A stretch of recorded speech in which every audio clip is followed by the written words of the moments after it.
Welcome to Anushka login Kannada. ನಾನು ನಿಮ್ಮ ಪ್ರೀತಿಯ ಮನು ಮಂಜುನಾಥ್. ಸೊ ಇವತ್ತಿನ ರೆಸಿಪಿ ನೀವು ಆಲ್ರೆಡಿ ನೋಡ್ತಾ ಇರ್ಬೋದು. ಮಟನ್ ಕೈಮಾ ಸಾಂಬಾರನ್ನ ತುಂಬಾ ಟೇಸ್ಟಿಯಾಗಿರುತ್ತೆ. ಮನೇಲಿ ಎಲ್ಲರಿಗೂ ತುಂಬ ಇಷ್ಟಪಟ್ಟು ತಿಂತಾರೆ. ಮಟನ್ ಅಂದರೆ ಯಾರಿಗೆ ತಾನೇ ಇಷ್ಟ ಇಲ್ಲ ಹೇಳಿ. ಸೊ ಬನ್ನಿ ಯಾವ ರೀತಿ ಮಾಡೋದು, ಏನೇನು ಬೇಕು ಅಂತ ನೋಡ್ಕೊಂಬರೋಣ. ಸೊ ಅದಕ್ಕಿಂತ ಮುಂಚೆ ನನ್ನ ಚಾನಲ್ಗೆ ಯಾರಾದರೂ ಇನ್ನೂ ಸಬ್ಸ್ಕ್ರೈಬ್ ಆಗಿಲ್ಲ ಅಂತಂದರೆ ಹೋಗಿ ಹೊಸದಾಗಿ ಸಬ್ಸ್ಕ್ರೈಬ್ ಆಗಿ ಬಂದುಬಿಡಿ. 400 ಗ್ರಾಮ್ ಆಗುವಷ್ಟು ಮಟನ್ನ ತೊಗೊಂಡಿದ್ದೀನಿ. ಚೆನ್ನಾಗಿ ವಾಶ್ ಮಾಡಿ ನೀರು ಸ್ವಲ್ಪ ಕೂಡ ಇಲ್ದಿರೋ ಥರ ಸ್ಟೀಮ್ ಆಗೋದಕ್ಕೆ ಬಿಟ್ಬಿಡೋಣ. ಸೊ ನೀರು ಸ್ವಲ್ಪನೂ ಇಲ್ದಿರೋ ಥರ ನೋಡ್ಕೊಳ್ಳಿ. ನೀರಿದ್ರೆ ಉಂಡೆಗಳನ್ನ ಕಟ್ಟೋದಕ್ಕೆ ಆಗೋದಿಲ್ಲ. ಸೊ ಹಾಗಾಗಿ ಈ ಥರ ನಾನು ನೀರೆಲ್ಲ ಕಂಪ್ಲೀಟಾಗಿ ಸ್ಟೀಮ್ ಆಗೋದಕ್ಕೆ ಬಿಟ್ಬಿಡಿ. ಸೊ ಇವಾಗ ಬನ್ನಿ ಮಸಾಲೆ ಐಟಮ್ಸ್ನೆಲ್ಲ ರೆಡಿ ಮಾಡ್ಕೊಂಬರೋಣ. ಒಂದು ಫ್ರೈ ಪ್ಯಾನಿಗೆ ನಾನಿಲ್ಲಿ 2 ಗೆಡ್ಡೆ ಆಗುವಷ್ಟು ಈರುಳ್ಳಿ, ಹಾಗೆ 3 ಗೆಡ್ಡೆ ಆಗುವಷ್ಟು ಸಿಪ್ಪೆ ಮೀಡಿಯಮ್ ಆಗಿ ತೆಗೆದಿರುವಂಥ ಬೆಳ್ಳುಳ್ಳಿನ ತೊಗೊಂಡು 1-2 ಟೇಬಲ್ ಸ್ಪೂನ್ ಆಗುವಷ್ಟು ಎಣ್ಣೆನ ಹಾಕಿ ಸ್ವಲ್ಪ ಫ್ರೈ ಮಾಡ್ಕೊಂಬಿಡೋಣ. ನಂತರ ಚಕ್ಕೆ, ಲವಂಗ, ಹಾಗೆ ಮರಾಠ ಮೊಗ್ಗು, 1 ಪೀಸ್ ಯಾಲಕ್ಕಿ ಇವೆಲ್ಲವನ್ನು ಕೂಡ ಸೇರಿಸ್ಕೊಂಡು ಚೆನ್ನಾಗಿ ಒಂದು ಮಿಕ್ಸ್ ಕೊಡ್ಕೊಂಬಿಡೋಣ. ಆನಿಯನ್ ಸ್ವಲ್ಪ ಬಣ್ಣ ಚೇಂಜ್ ಆಗೋವರೆಗೂ ಫ್ರೈ ಮಾಡಿಕೊಂಡು 1-2 ಹಸಿಮೆಣಸಿನ್ಕಾಯಿ, 1 ಮೀಡಿಯಮ್ ಸೈಜ್ ಆಗುವಷ್ಟು ಟೊಮೊಟೊ, 4-5 ಪೀಸ್ ಆಗುವಷ್ಟು ಶುಂಠಿ, ಸ್ವಲ್ಪ ಕೊತ್ತಂಬರಿ ಸೊಪ್ಪು, ಹಾಗೆ ಸ್ವಲ್ಪ ಪುದೀನ ಸೊಪ್ಪನ್ನು ಸೇರಿಸ್ಕೊಂಡು ಸ್ವಲ್ಪ ಎಣ್ಣೆನ ಮತ್ತೆ ಸೇರಿಸ್ಕೊಂಡು ಹಾಗೆ ಫ್ರೈ ಮಾಡ್ಕೊಂಬಿಡೋಣ.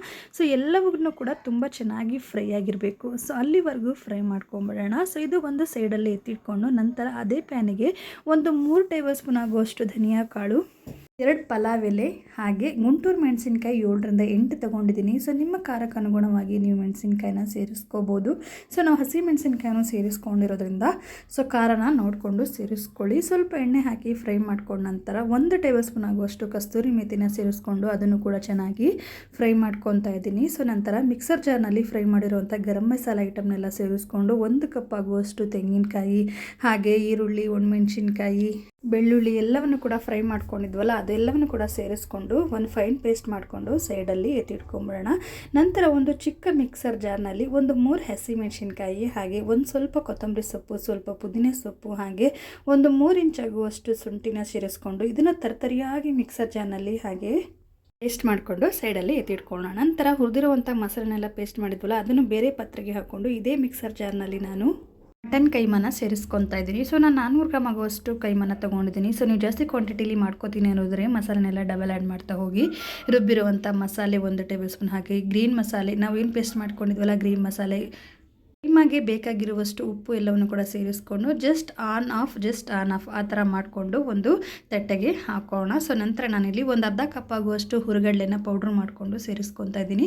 ಸೊ ಹುರುಗಡ್ಲೆ ಪೌಡ್ರನ್ನ ನೋಡಿಕೊಂಡು ಸೇರಿಸ್ಕೊಳ್ಳಿ.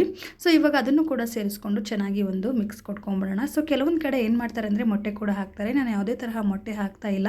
ಅದಕ್ಕೆ ಬೇಕಾಗಿರುವಷ್ಟು ಹುರುಗಡ್ಲೆನ ಸೇರಿಸ್ಕೊತಿದ್ದೀನಿ. ಸೊ ನಿಮ್ಗೇನಾದರೂ ಸ್ವಲ್ಪ ತೆಳ್ಳಗಾಗಿದೆ ಅನ್ನೋರಿದ್ರೆ ಮತ್ತೆ 1 ಟೇಬಲ್ ಸ್ಪೂನ್ ಆಗುವಷ್ಟು ಹುರುಗಡ್ಲೆನ ಸೇರಿಸ್ಕೊಂಡು ಉಂಡೆನ ಕಟ್ಕೊಳ್ಳಿ. ಸೊ ಈ ಕನ್ಸಿಸ್ಟೆನ್ಸಿನಲ್ಲಿ ಉಂಡೆಗಳಾದರೆ ಸಾಕಾಗುತ್ತೆ. ಸೊ ನಿಮ್ಗೆ ಗೊತ್ತಾಗುತ್ತೆ ಉಂಡೆ ಕಟ್ತಾ ಯಾವ ರೀತಿ ಅಂತ. ಜಾಸ್ತಿ ಕೂಡ ಹುರುಗಡ್ಲೆನ ಸೇರಿಸ್ಕೊಂಬಿಡಿ. ಸೊ ಇಷ್ಟಕ್ಕೆ ಎಲ್ಲವನ್ನು ಕೂಡ ಮಿಕ್ಸ್ ಮಾಡಿಕೊಂಡು ಸೊ ನನಗೆ ಬಂದು ಒಂದು 12ರಿಂದ 13 ಉಂಡೆಗಳೇನೋ ಆಗಿತ್ತು. ಸೊ ಉಂಡೆ ಎಲ್ಲ ಇವಾಗ ನಾನು ಈ ಶೇಪಲ್ಲಿ ರೆಡಿ ಮಾಡಿಕೊಂಡು ಸೈಡಲ್ಲಿ ಎತ್ತಿಟ್ಕೊತಿದ್ದೀನಿ. ಸೊ ನಂತರ ನಾನಿಲ್ಲಿ ಒಂದು ಪ್ಯಾನಿಗೆ 5 ಟೇಬಲ್ ಸ್ಪೂನ್ ಆಗುವಷ್ಟು ಎಣ್ಣೆ, ಹಾಗೆ ಅರ್ಧ ಈರುಳ್ಳಿನ ಸಣ್ಣದಾಗಿ ಹೆಚ್ಚಿಟ್ಕೊಂಡಿರೋದು ಸೇರಿಸ್ಕೊಂಡು ಸ್ವಲ್ಪ ಫ್ರೈ ಆದ ನಂತರ ಎಲ್ಲ ಉಂಡೆನೂ ಒಂದೊಂದೇ ಸೈಡಿಗೆ ಹಾಕ್ಕೊಂಬಿಡೋಣ. ಸೊ ಈ ಕೈಮಾಗೆ ಸಾಂಬಾರಿಗೆ ಏನಪ್ಪ ಅಂದರೆ ಪಾತ್ರೆ ಸ್ವಲ್ಪ ದೊಡ್ಡದಾಗಿರಬೇಕು. ಅದೇ ಥರ ತೊಗೊಳ್ಳಿ. ಎಲ್ಲ ಉಂಡೆಗಳಿಗೂ ಜಾಗ ಸಾಕಾಗಬೇಕು, ಆ ಥರ ತೊಗೊಳ್ಳಿ. ಸೊ ನಾನು ಕೂಡ ಇವಾಗ ಉಂಡೆ ಎಲ್ಲವನ್ನು ಕೂಡ ಸೇರಿಸ್ಕೊಂಡು ಲೋ ಫ್ಲೇಮಲ್ಲಿ ಇಟ್ಕೊಂಡು ಒಂದು 4-5 ನಿಮಿಷ ಲಿಡ್ನ ಕ್ಲೋಸ್ ಮಾಡಿ ಹಾಗೆ ಹಬೆಲೆ ಬೇಯಿಸ್ಕೊಳ್ಳೋಣ. ಯಾವುದೇ ಕಾರಣಕ್ಕೂ ಓಪನ್ ಮಾಡಿ ನೋಡೋಕ್ಕೆ ಹೋಗಬೇಡಿ. ಸೊ ಹಾಗೆ ಬೇಳೆ ಬೇಯೋದಕ್ಕೆ ಬಿಟ್ಬಿಡಿ. ಸೊ ನಂತರ ನಾನು ನಿಮಗೆ ತೋರಿಸ್ತಾ ಇದ್ದೀನಿ, ಒಂದು ಉಂಡೆ ಕೂಡ ಒಡೆದಿಲ್ಲ.